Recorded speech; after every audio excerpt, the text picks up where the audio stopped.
Hi, this is Jessie Ware. I'm 21 and from London, and I'm UMO next.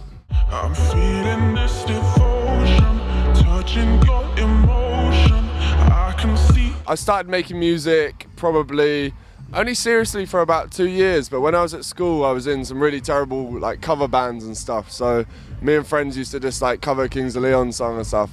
And then as I got into kind of the end of secondary school, I started messing around with Logic, which is the production software.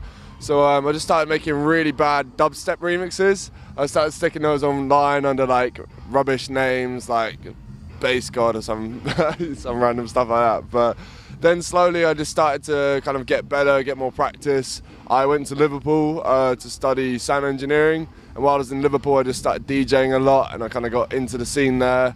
And then about 2 years ago I started the SG Lewis alias and just started putting stuff online, and some blogs like Majestic and The Sound You Need picked up on my music and kind of helped get it to an audience. And then from there I signed to PMR Records, which was one of my favourite labels at the time. It's home to Disclosure, Jessie Ware, Julio Bashmore. So yeah, and from there just kind of put out music, and that kind of brings us to here today, I guess.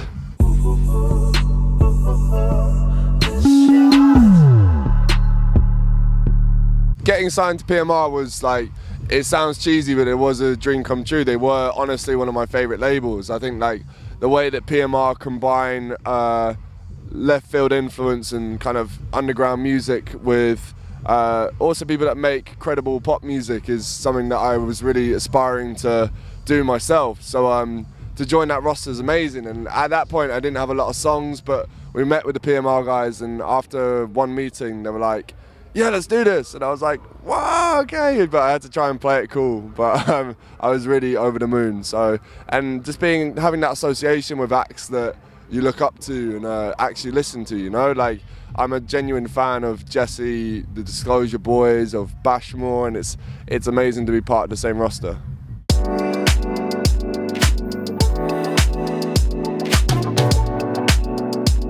I'm a massive James Blake fan, like I'm such a fanboy.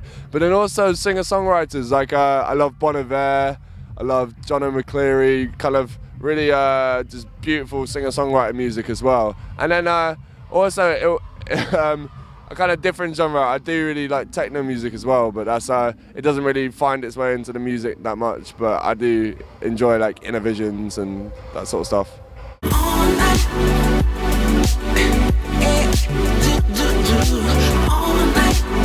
We were working in the same studio at the time, and so it was kind of, we'd been saying to each other, oh, we need to work on a track, we need to work on a track.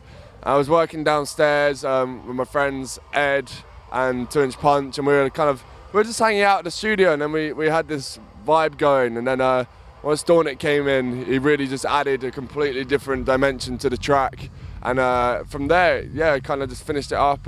But I think I very much made the instrumental and the track with Dornick in mind, you know, that kind of 80s influence and that really classic sort of almost disco influence vibe that he brings to the track was something that I hadn't personally done before, but I think through working with him I kind of channeled some of that energy, definitely.